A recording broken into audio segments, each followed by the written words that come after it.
ಜೋಗಿ ಪ್ರೇಮ್ ಅಂದ ತಕ್ಷಣ ನಮಗೆ ನೆನಪಾಗೋದು ಇವರ ಸಾಂಗ್. ಇವರ ಫಿಲಮ್ ಹಿಟ್ ಆಗುತ್ತೋ ಇಲ್ವೋ ಗೊತ್ತಿಲ್ಲ, ಆದರೆ ಸಾಂಗ್ಸ್ ಮಾತ್ರ ಸೂಪರ್ ಹಿಟ್ ಆಗೇ ಆಗಿರುತ್ತೆ. ಅದರಲ್ಲೂ ಬೇಡುವೆನು ವರವನ್ನು ಕೊಡು ತಾಯಿ ಜನ್ಮವನು ಅನ್ನೋ ಸಾಂಗ್, ಬ್ರಹ್ಮ ವಿಷ್ಣು ಶಿವ ಎದೆ ಹಾಲು ಕುಡಿದರು, ಅಮ್ಮ ನೀನೇ ದೈವ ಅಂತ ಕಾಲು ಮುಗಿದರು, ಇಂಥ ಒಳ್ಳೊಳ್ಳೆ ಸಾಂಗ್ ಕೊಟ್ಟಂತ ಇವರು ಈ ಸಲ KD ಫಿಲಮ್ನ ಒಂದು ಸಾಂಗಿಂದ ಟ್ರೋಲ್ ಆಗ್ತಾ ಇದ್ದಾರೆ, ಅದು ಕೂಡ ಆಲ್ ಓವರ್ ಇಂಡಿಯಾ ಲೆವೆಲಲ್ಲಿ. ಹಾಗಾದರೆ ಈ ಸಾಂಗಲ್ಲಿ ಅಂಥದ್ದೇನಿದೆ, ಯಾಕೆ ಈ ಸಾಂಗ್ ಟ್ರೋಲ್ ಆಗ್ತಾ ಇದೆ, ಎಲ್ಲನೂ ನೋಡಿಕೊಂಡು ಮಾತಾಡ್ಕೊಬರೋಣ ಬನ್ನಿ. ಅದಕ್ಕೂ ಮುಂಚೆ ನೀವಿನ್ನ ನನ್ನ ಚಾನಲ್ನ ಸಬ್ಸ್ಕ್ರೈಬ್ ಆಗಿಲ್ಲ ಅಂದರೆ ಇವಾಗಲೇ ಸಬ್ಸ್ಕ್ರೈಬ್ ಮಾಡ್ಕೊಳ್ಳಿ, ಮತ್ತು 1000 ಸಬ್ಸ್ಕ್ರೈಬರ್ ಟಾರ್ಗೆಟ್ ರೀಚ್ ಮಾಡೋದಕ್ಕೆ ಸಪೋರ್ಟ್ ಮಾಡಿ. ಜೋಗಿ ಪ್ರೇಮ್ ಅವರು ಯಾಕೆ ಟ್ರೋಲ್ ಆಗ್ತಾ ಇದ್ದಾರೆ ಅಂತಂದರೆ, ಇತ್ತೀಚೆಗೆ ಬಂದಂಥ KD ಫಿಲಮ್ನ 4th ಸ್ಪೆಷಲ್ ಸಾಂಗಲ್ಲಿ ಬಾಲಿವುಡ್ ನಟಿ ನೂರಾ ಫಯಾತಿ ಅವರು ಡ್ಯಾನ್ಸ್ ಮಾಡಿರುವಂಥ ಸರ್ಸೆ ನಿನ್ನ ಸೆರ್ಗ ಸರ್ಸೆ ಸಾಂಗ್ ಆಗಿದೆ. ಮತ್ತು ಜೋಗಿ ಪ್ರೇಮ್ ಅವರಿಂದ ಇಂಥ ಸಾಂಗ್ನ ಎಕ್ಸ್ಪೆಕ್ಟ್ ಮಾಡಿರಲಿಲ್ಲ ಅಂತ ಹೇಳ್ತಾ ಇದ್ದಾರೆ. ಆ್ಯಂಡ್ ಇದು ಕೇವಲ ಕನ್ನಡದಲ್ಲಿ ಮಾತ್ರ ಅಲ್ಲ ಟ್ರೋಲ್ ಆಗ್ತಿಲ್ಲ, ಆಲ್ ಓವರ್ 5 ಲ್ಯಾಂಗ್ವೇಜಲ್ಲೂ ಕೂಡ ಟ್ರೋಲ್ ಆಗ್ತಾ ಇದೆ.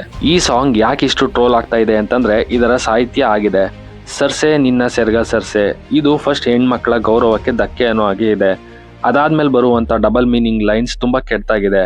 ಅದೇನು ಅಂತಂದರೆ, ಮೇಲೆತ್ತಿ ಕೆಳಗೆ ಇಳಿಸಿ, ಒಳಗೋಗಿ ಹೊರಗೆ ಬಂದರೆ ಖಾಲಿ ಖಾಲಿ, ಮೈ ಮೇಲಂತೂ ಚೆಲ್ಬೇಡ್ರಪ್ಪ ಬೇಜಾರಾಯ್ತದೆ, ಇಲ್ಲೇ ನೆಕ್ಕೊಂಡು ಹೋಗ್ಬಿಡಿ, ಕೈಯಲ್ಲಿ ಬಾಟಲ್ ಅಂತ ಮನೆ ತನಕ ತಗೊಂಡೋಗ್ಬೇಡಿ.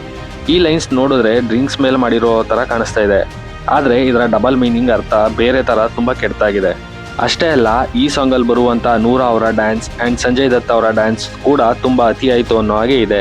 ಇದು ಪ್ರೇಮ್ ಅವರ ಮೇಲೆ ಇದ್ದಂಥ ಅಷ್ಟು ಎಕ್ಸ್ಪೆಕ್ಟೇಷನ್ಸ್ನ ಇಲ್ಲಿ ಸುಳ್ಳು ಮಾಡಿದೆ. ಅಷ್ಟೇ ಅಲ್ಲ, ಸೋಷಿಯಲ್ ಮೀಡಿಯಾದಲ್ಲಿ ಡೇ ಬೈ ಡೇ ಇದರ ನೆಗೆಟಿವ್ ಕಮೆಂಟ್ಸ್ ಜಾಸ್ತಿ ಆಗ್ತಾನೆ ಇದೆ. ಮತ್ತು ಪ್ರೇಮ್ ಅವರು ಈ ಸಾಂಗ್ನ ರೀಶೂಟ್ ಮಾಡಬೇಕು ಅಥವಾ ಫಿಲಮಿಂದ ರಿಮೂವ್ ಮಾಡಬೇಕು ಅಂತಲೂ ಕೇಳಿಬರ್ತೈತೆ. ಅಲ್ಲ, ಇದೇ ಪ್ರೇಮ್ ಅವರು ಇದೇ KD ಫಿಲಮಲ್ಲಿ ಶಿವ ಶಿವ ಅನ್ನೋ ಮಾಸ್ ಸಾಂಗ್, ಅಣ್ತಮ್ಮ ಅನ್ನೋ ಜೋಡೆತ್ತು ಸಾಂಗ್ ಆ್ಯಂಡ್ ಸೆಟ್ ಆಗಲ್ಲ ಹೋಗಿ ನಂಗು ನಿಂಗು ಅನ್ನೋ ಟ್ರ್ಯಾಕ್ ಸಾಂಗ್ ಮಾಡಿದಂಥ ಇವರು ಯಾಕೆ ಈಗ ಎಡ್ವರ್ಟ್ ಮಾಡ್ಕೊಂಡ್ರೋ ಗೊತ್ತಿಲ್ಲ. ಬಟ್ ಈ ಸರ್ಸೆ ಸೆರ್ಗು ಸರ್ಸೆ ಅನ್ನೋ ಸಾಂಗ್ ಕೇವಲ ಪಡ್ಡೆ ಹುಡುಗರನ್ನ ಮಾತ್ರ ಮೈಂಡ್ ಸೆಟ್ಟಲ್ಲಿ ಇಟ್ಕೊಂಡು ಮಾಡ್ದಂಗಿದೆ. ಆ್ಯಂಡ್ ಇದು ಪ್ರೇಮ್ ಅವರು ಇಲ್ಲಿ ತನಕ ಮಾಡಿರುವಂಥ one of the worst song ಅಂತ ಸೋಷಿಯಲ್ ಮೀಡಿಯಾ ಕಮೆಂಟ್ಸಲ್ಲಿ ಬರ್ತಾ ಇದೆ. ಸುಮಾರು 4 ವರ್ಷ ಹಿಂದೆ ಶುರುವಾದಂಥ ಈ KD ಫಿಲಮ್ ಇವಾಗ ಅಂದರೆ ಏಪ್ರಿಲ್ 30ಕ್ಕೆ ರಿಲೀಸ್ ಆಗೋಕ್ಕೆ ರೆಡಿ ಇದೆ. ಮತ್ತು 5 ಲ್ಯಾಂಗ್ವೇಜಲ್ಲಿ ಟೀಸರ್ ಆ್ಯಂಡ್ ಸಾಂಗ್ಸ್ನ ರಿಲೀಸ್ ಮಾಡಿರುವಂಥ ಟೀಮ್ ಈ ಒಂದು ಸಾಂಗಿಂದ ಟ್ರೋಲ್ ಆಗ್ತಾ ಇರೋದು ನಿಜ. ಅದರಲ್ಲೂ ರಮೇಶ್ ಅರವಿಂದ್, ರವಿಚಂದ್ರನ್, ಶಿಲ್ಪಾ ಶೆಟ್ಟಿ ಇಂಥ ದೊಡ್ಡ ದೊಡ್ಡ ಸ್ಟಾರ್ ಇರೋವಂಥ ಈ ಫಿಲಮ್ಗೆ ಈ ಒಂದು ಸಾಂಗ್ ಬೇಕಿತ್ತ ಅಂತ ಹೇಳ್ತಿದ್ದಾರೆ. ಮತ್ತು ಫ್ಯಾಮಿಲಿ ಆಡಿಯನ್ಸ್ ಇದನ್ನು ಹೇಗೆ ತಗೋತಾರೆ ನೋಡಬೇಕು. ಫೈನಲಿ ನಾನು ಹೇಳೋದು, ಪ್ರೇಮ್ ಅವರ ಫಿಲಮ್ ಅಂತಂದರೆ ಒಂದು ಎಮೋಷನ್ ಇರುತ್ತೆ, ಆ್ಯಂಡ್ ಅವರ ಡೈರೆಕ್ಷನ್ ಬರ್ತಾ ಇರೋವಂಥ ಫಿಲಮ್ ಅಂತಂದರೆ ಫ್ಯಾನ್ಸ್ ಫಿಲಮ್ ರಿಲೀಸ್ಗೆ ವೆಯ್ಟ್ ಮಾಡ್ತಾ ಇರ್ತಾರೆ. ಹೀಗಿರಬೇಕಾದ್ರೆ ಪ್ರೇಮ್ ಅವರು ಮಾಡಿರುವಂಥ ಈ ಒಂದು ಸಾಂಗ್ನ ಎಫೆಕ್ಟ್ ಫುಲ್ ಫಿಲಮ್ಗೆ ಎಫೆಕ್ಟ್ ಆಗೋ ಚಾನ್ಸ್ ಇದೆ ಅಂತ ಅನ್ನಿಸ್ತಾ ಇದೆ. ಮತ್ತು ಈ ಫಿಲಮ್ನ ಸಾಂಗ್ ಅಥವಾ ಈ ಸಾಂಗ್ ನಿಮಗೆ ಹೇಗೆ ಅನ್ನಿಸ್ತು ಕಮೆಂಟ್ ಮಾಡಿ ಅಂತ ಹೇಳ್ತಾ ನನ್ನ ಈ ವಿಡಿಯೋನ ಕ್ಲೋಸ್ ಮಾಡ್ತಾ ಇದ್ದೀನಿ.